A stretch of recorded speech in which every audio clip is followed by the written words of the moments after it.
wanted to talk about the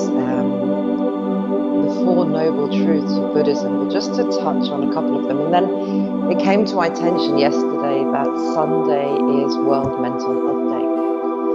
And I thought we can't have a session today without giving that a mention and giving it some attention.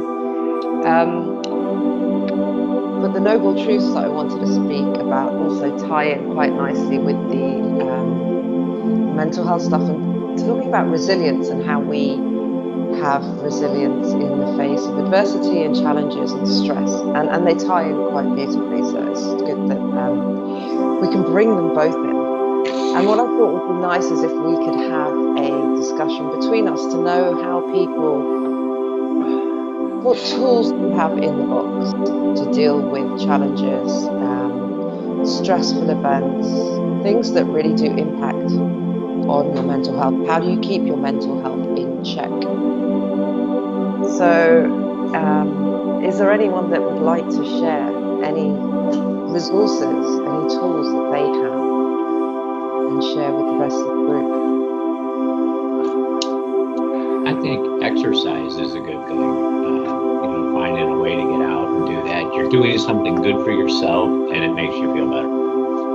Absolutely. You're also releasing the dopamine, endorphins, all those happy chemicals that the mind needs really to keep us in a state of good mental health.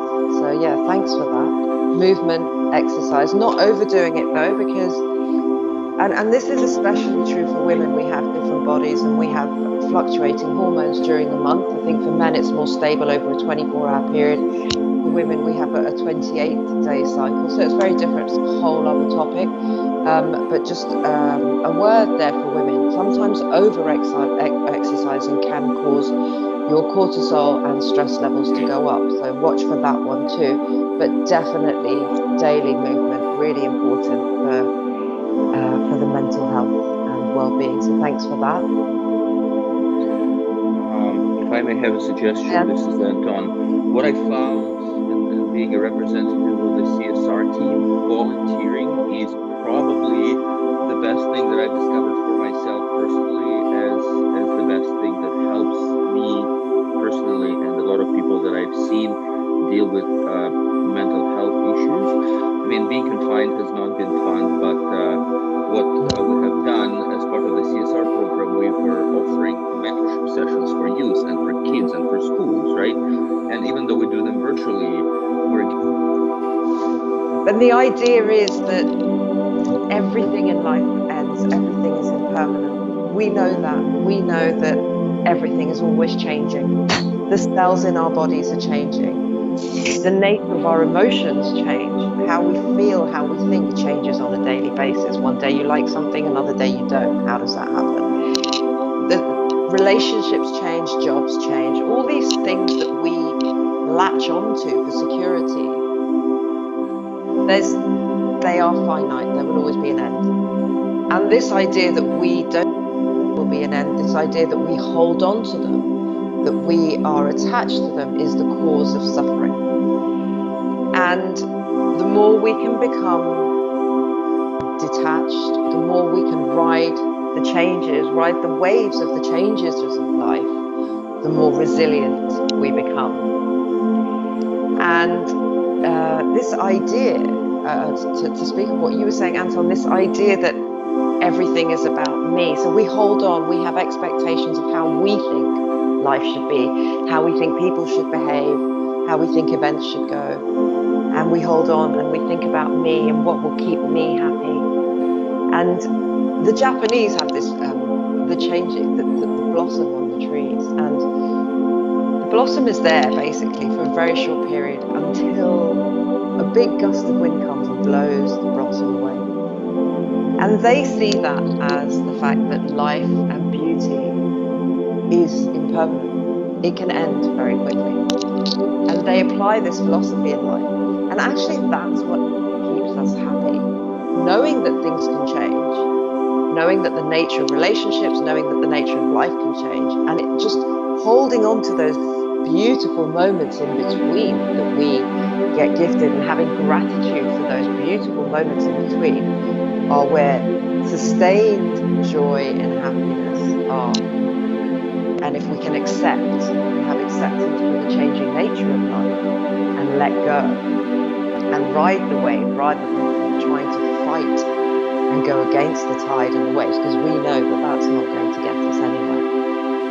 So this is the basis of the Four Noble Truths, and Japanese philosophy is that things are always changing and we need to be malleable to change with it, rather than fighting it and trying to control and thinking that everything should go our way. And then they take that one step further, that happiness comes from giving. So one of the tools for resilience, as Anton says, is about being able to be altruistic, stop thinking about ourselves, our feelings, our emotions, and put that energy into other people, into giving. So thank you very much for sharing that one. Any thoughts on what I've just said, or anyone else have any tools that they use that they'd like to share with us? Talked about being able to be malleable to change. We've touched on compassion. Compassion towards yourself when you're going through a hard time. Be compassionate towards yourself. Self-care, really important. Sleep, extremely important. So when times are hard, when you're going through a stressful period, are you getting adequate rest? The body needs to recover, to regenerate, it detoxes. Through the night, that's when the detoxification process happens. It's part of the circadian rhythm of the body, and certain processes, the liver detoxifies, certain processes happen at night time. And if we don't allow the body to get ample rest, those processes won't happen. Sleep is really important.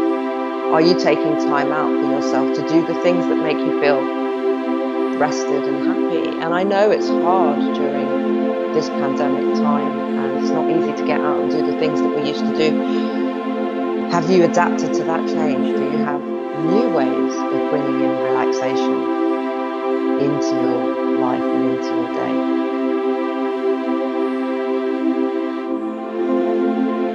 So that's one to think about.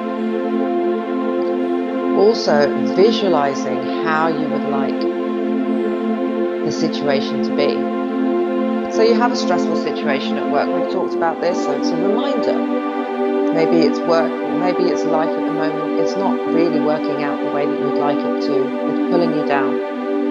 Can you take yourself out? And even if it's a fantasy, imaginary, illusionary visualization, can you just change the fabric of how you feel about that situation enough to bring in a different visualization, just to change it, start yourself on a different path of how you feel towards that stressful situation. It's another really good way of changing the way that you perceive a stressor, the way that you perceive a certain situation. Focusing on what's good. So not bringing your attention to the doom and gloom of the situation, but thinking about the beauty around you, thinking about all the good things in your life that are wonderful right now. So just take a moment and just think about a handful of things in your life that are really working well, that you can see the beauty in them, that you're grateful for.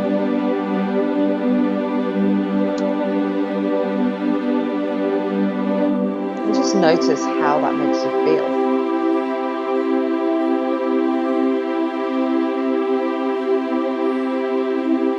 Yeah, to actually add Monica to the visualization, set on, I don't know if you've seen the movie, or anybody has seen the movie The Life of Pi. Yes. And if you have seen the movie, it's actually a bit of a contrast with the book, because when I read the book, there are a few striking moments at the end where you see all these animals and how he's fighting with the animals, but the reality was that there was a group who actually killed his mom when he was on the boat, and he actually fed. The boy was so hungry that he had to actually eat pieces of her body, and it was just so terrifying. And the whole book is exactly what you just described. It was visualization. The only thing that helped him to survive through the hardship and the reality of life. It was actually quite striking. If you haven't read the book, please do, but that's exactly to your point. The only thing that helped him survive was visualization, and we see the beautiful product, but we hardly know what happened actually underneath. So visualization is so powerful. It's such a great tool. Yeah, absolutely. Thanks for sharing that. It's really powerful. Yeah, it's a great one, and I had to use it this morning, and I realized that my visualization was so far off what the reality might be, but it just changed the way I felt in that moment about the situation, and it brought so much positivity back. And again, I was reminded of the power of visualization, because otherwise we just remain quite, we can get into victim mode, and we can sit there and think that this is all bad, and oh, poor me, and how do I get out of it? Truthfully, how do you get out of it? You have to think your way out of it. You have to think your way out of a situation so that your thoughts can then lead your actions and your feelings, and therefore then influence the final situation, the outcome. Another tool for resilience that I think is of paramount importance. What are you doing with those feelings, those thoughts, those emotions? Are you holding on to them? Are they there just in your head going around? Are you ruminating and getting stuck in this rut of ruminating means to just think about something again and again, over and over and over. Are you stuck in that rut, or are you sharing? Are you offloading? And the basis of this is connection. Are you connecting with people? Connection is so important for our emotional and mental well-being. I've worked in mental health for many years, and the one thing that came up time and time again with the people who were in severe cases of mental health was the lack of connection that they had from childhood. They didn't have that bond. I think most of us are fortunate enough that we have people around us, but and I think it's harder for men. And I hate to be, I'm not being sexist, but I do think that we women, we like to talk about things a lot, and men have other coping tools. And I'm not a man, I can't say whether that's good or bad, whether it works or it doesn't. But just to throw it out there, are you able to have a connection? Are you able to talk to people about what's going on in your head? And offloading, because it can become too much to carry all of that around with you. And sometimes we fear that we're the only one with this problem. And so we're scared to share because we don't want to come across as weird or strange or odd. But let me tell you, there really are just a handful of emotions that people experience, that humankind experience. And we all go through the same things. We all have the same kinds of experience to show up in very different ways sometimes. But our feelings are the same, emotions are the same. So none of us is different. So it's really key to our mental health to be able to share, offload, and connect. So think about the connections, the relationships you have, and if you're able to, if there is somebody that you can go to when you have that moment and that need. Would anyone like to share at this point? I invite you to share your experiences. I think a big part of it too is just talking to others. Whether you're talking about the problem or just talking to others. People that, an example was the other day I was talking to somebody, and he just reminded me that, I am good at what I do. Even though, right now I'm a salesperson. So, salespeople are always never satisfied. You always want to do better. You always want to do more. You always look at what have I done wrong? What can I do better?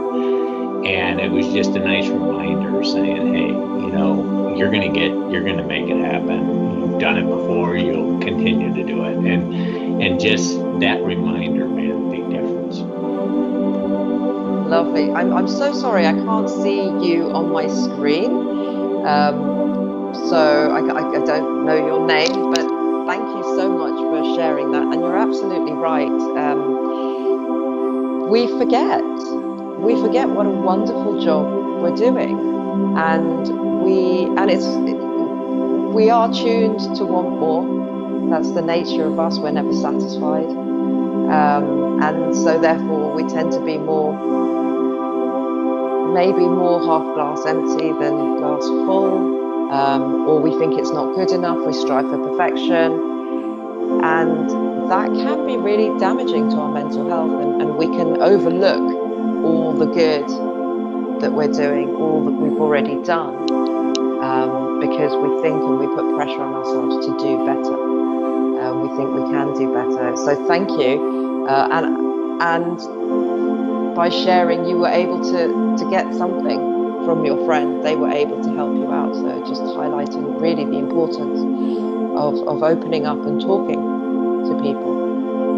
Really key. People have the things that we can't tell ourselves, and the things that we're so good at advising other people, but we can't advise ourselves. We need that back. So that two-way interaction is really important for the advice that we're unable to take for ourselves. Thank you. Would anyone else like to share before we move into the meditation?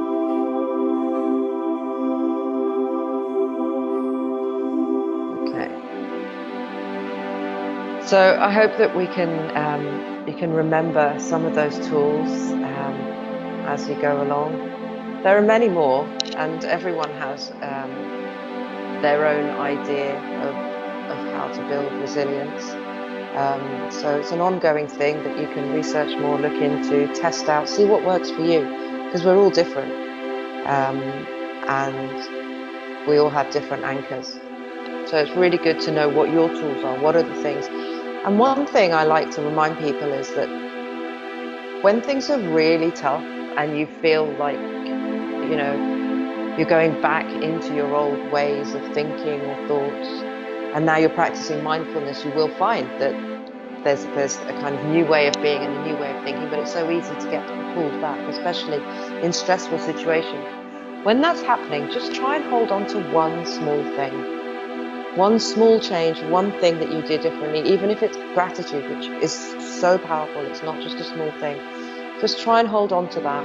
Do your 3 gratitudes every day just to get you through that difficult period where you then have the resources, the energy to bring more of the positive into your life. Just hold on to one thing. Okay. So we're going to move into the meditation. Haven't done this for a few weeks, so I'm really excited to come back to it. So if you'd all like to get yourselves in the position with your back rested and supported.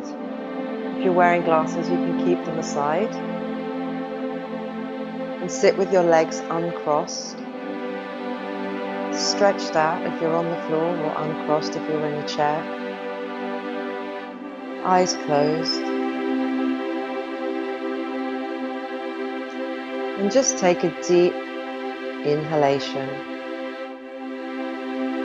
Hold the breath for a moment. And slowly, gently exhale. And take a second deep inhalation. And this time as you do, just feeling your entire body expanding with air. Your abdomen, your lungs, feeling the air down your arms and your legs, holding the breath for a moment. And slowly, gently, and fully exhale.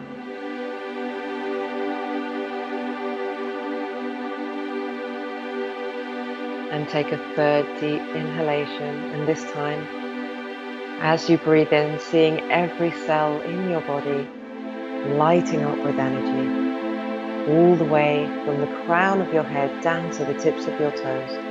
Just feeling the energy all the way through the body, holding the breath for a moment.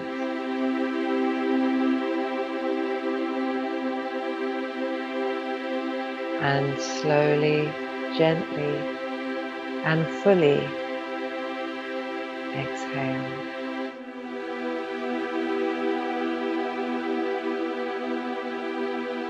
And now bring your awareness down to your feet and your toes. And just tensing all the muscles in your feet as much as you can. And relax. And again, tensing all the muscles in your feet, really tensing. And relax. And moving your awareness to your calves and just tensing all the muscles between the ankles and the knees, really tensing. And relax. And again, tensing the muscles of the calves, really tensing. And relax. Now moving your awareness to your knees and the muscles supporting your knees, just tensing all these muscles as much as you can. And relax. And again, tensing the muscles around the knees, really tensing. And relax.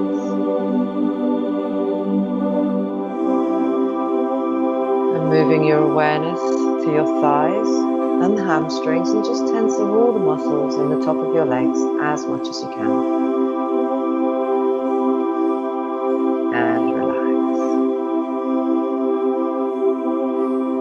And again, tensing all the muscles in the top of your legs, really tensing.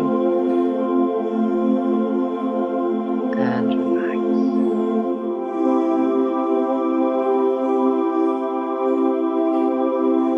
And moving your awareness to your lower abdomen and the pelvic region, and just tensing all these muscles as much as you can. And relax. And again, tensing all the muscles in the pelvic region, really tensing. And relax.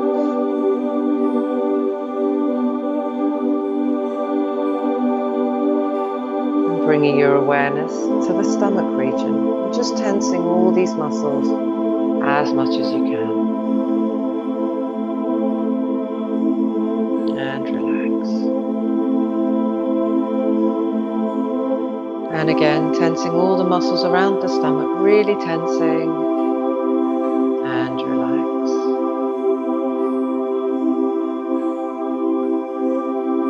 And bringing your awareness to your chest and your lungs, and just tensing all these muscles as much as you can. And this time as you relax, just feeling all the tension washing off your body as you completely and fully relax. And again, tensing all the muscles in the chest, really tensing. And just completely and fully relax.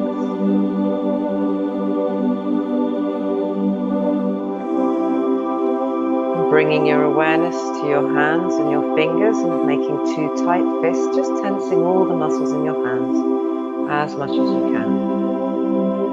And relax.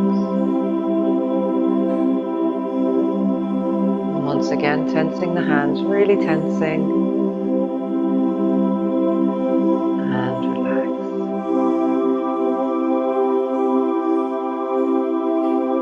And bringing your awareness to your arms and just tensing all the muscles in your arms as much as you can. And relax. And again, tensing the arm muscles, really tensing. And relax. And moving your awareness to your shoulders and the back of your neck. And just lifting those shoulders as high as you can, really tensing. And relax. And again, tensing the shoulders as much as you can. And relax. Just feeling the stretch at the back of the neck. Bringing your awareness to your face, your mouth, eyes, forehead, cheeks, chin and jaw, and just tensing all these muscles, tightening the face as much as you can.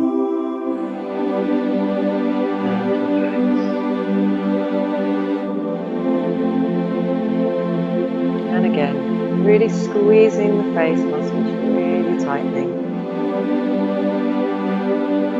And relax.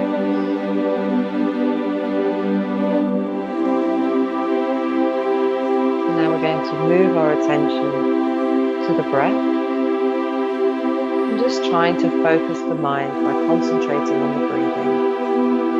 Noticing the sensations in the body as you breathe in and as you breathe out. Feeling the air in the abdomen, noticing the stomach expanding with every inhalation and gently and slowly contracting every time you exhale. Really feeling the breath in your body. Just following the natural movement of your breath. Noticing all the sensations as you inhale and as you exhale. And just maintaining your focus here.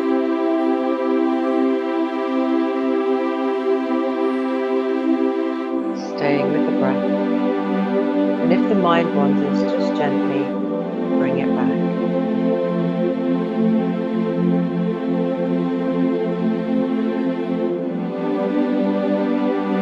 Just feeling the air flowing through the body as you inhale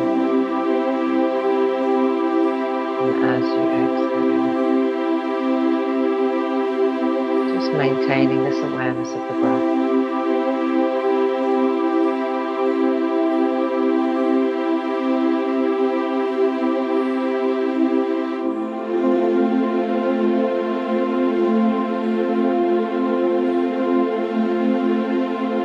Keeping your mind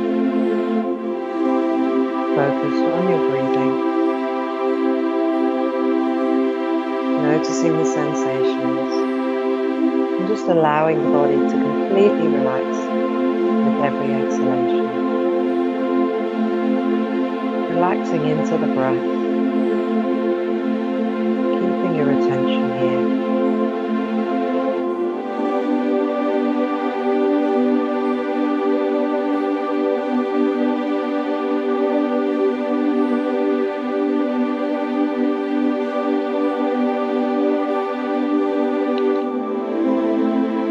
Noticing the air flowing through the body as you breathe in and as you breathe out.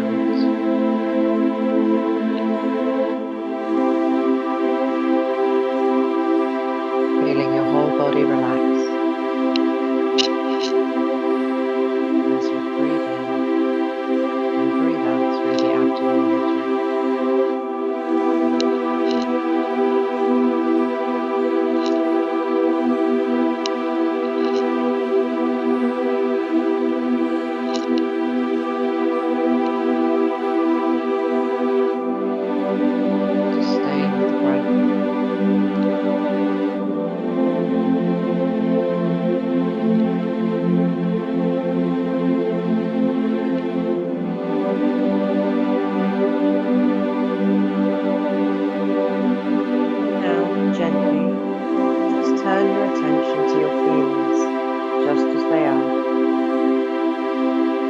Trying to stop or control them, not judging,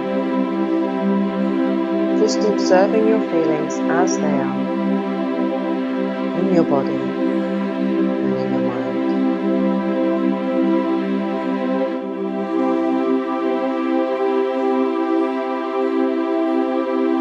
Not trying to stop or control them, not judging. Just observing the feelings as they are.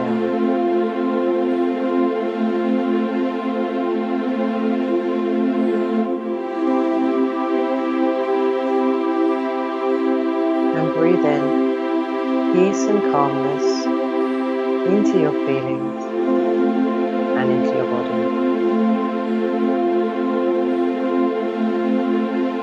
breathe in peace and calmness into your feelings and into your body.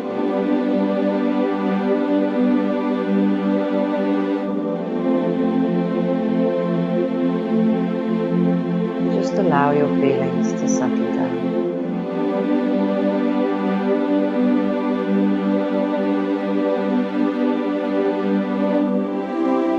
Maintaining the awareness of the breath. Relax.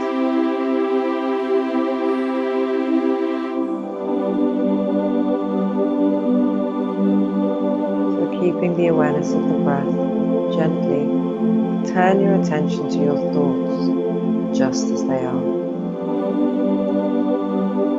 Not trying to stop or control them, not judging, not creating any new thoughts. Just observing the thoughts as they are in your mind and in your intellect.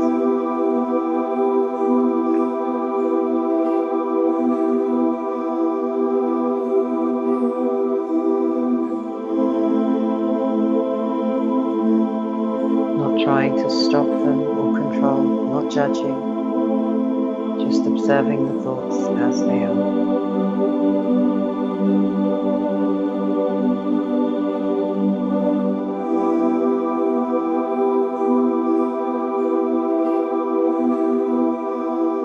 Breathing in stillness and silence into your thoughts and into your mind.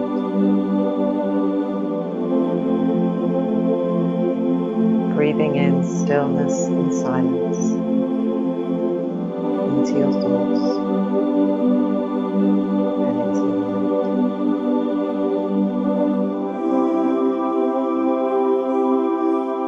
And just allow your thoughts to settle down.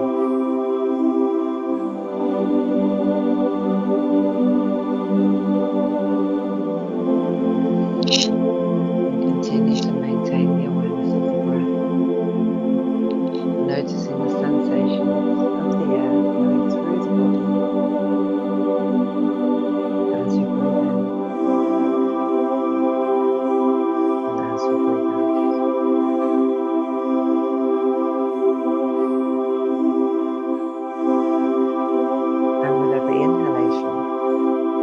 Say to yourself, I am not the body. And with every exhalation, I am not the mind. I am not the body. I am not the mind. I am not the body.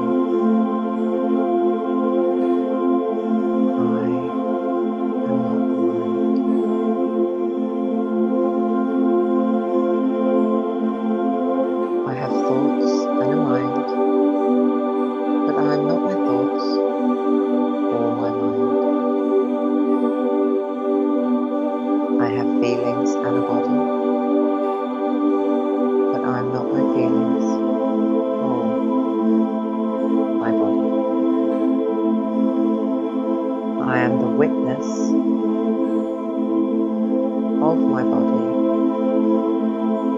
and my mind. I am the witness of the body and the mind.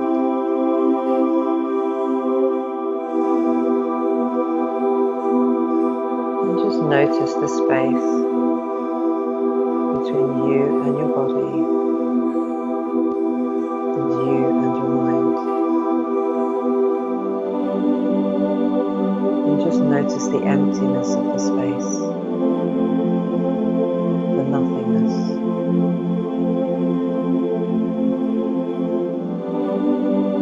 And just allow yourself to be in that space. Just to completely let go, not trying to do or achieve anything. Just allowing yourself to completely be. Just feeling at one with that space that you've created between you and your body and you and your mind.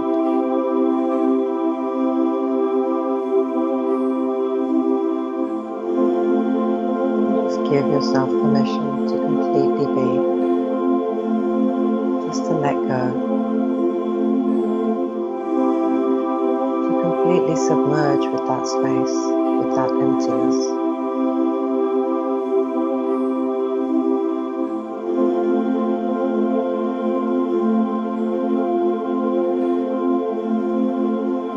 You are the emptiness, and the emptiness is you.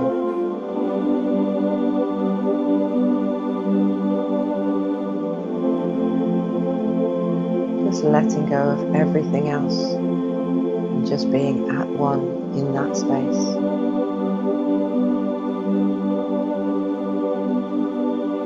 Feeling the weightlessness of the space.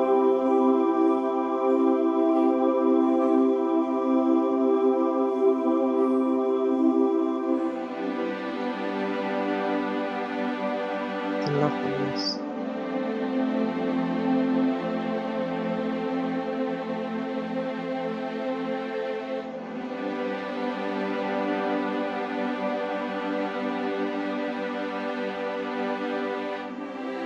Just allowing yourself to completely be.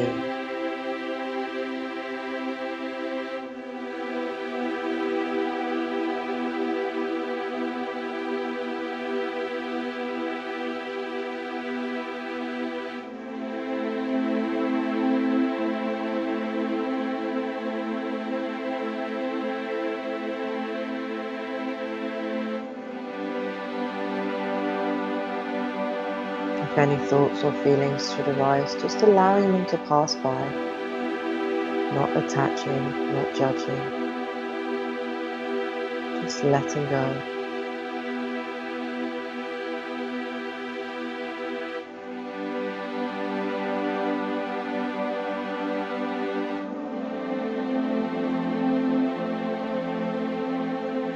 Giving yourself complete permission to let go.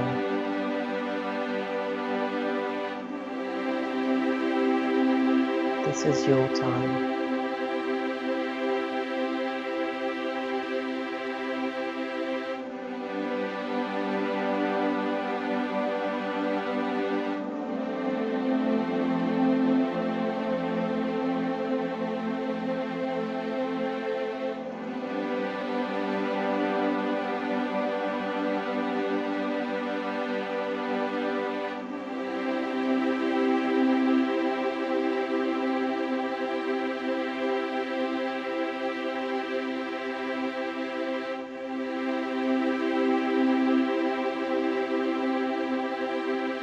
And now slowly bringing yourself back into your body, into the room. Just moving your fingers and your toes.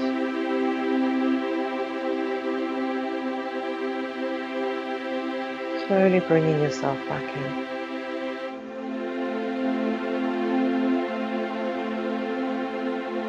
And bringing your palms together and rubbing them to create some heat.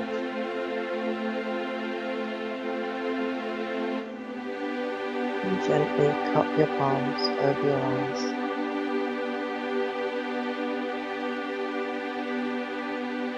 And very slowly, in your own time, you can open your eyes.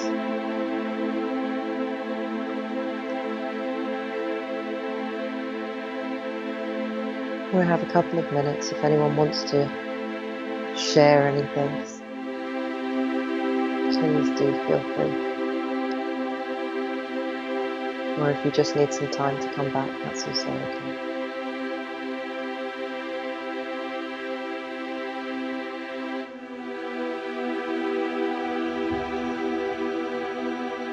Thank you, Benita. That was really good. I mean, my mind was a bit overactive today, but I was still trying to just follow your voice and go with it. So I feel that it's still helped me to slow down. Wonderful. It is a process. Whenever I sit in meditation, I notice that everything that I've been avoiding or haven't had time to look at in the day or in the previous day just comes at me. And you're kind of battling all those thoughts and all those emotions that you've got going on. And then as soon as I think, okay, I need to just step back from this, I take that step back and start to be the witness of the thoughts. And slowly they just start to disappear. And then all these lovely, nice feelings come up. And then there's a tendency to get attached to those. I think, no, I can't do that. And then I can step into silence. So it really is a process.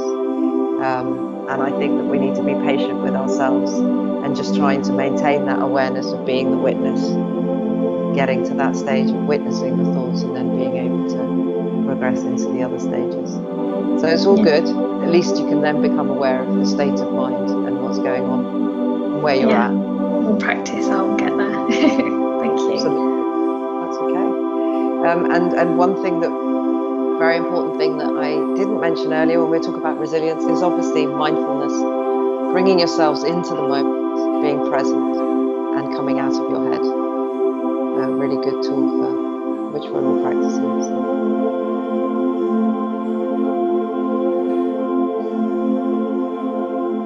Just to remember. Is there anyone else who'd like to share anything?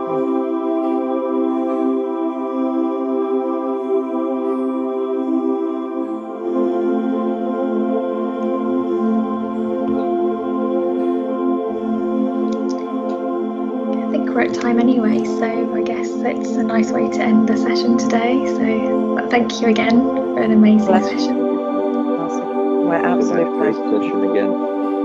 Thanks, Anton. Thank you. My pleasure. Have a lovely day, everyone. Or evening. Thank you. You too. See you. Thank you. Bye. Bye. Bye, everyone. Thank you. Bye. Bye.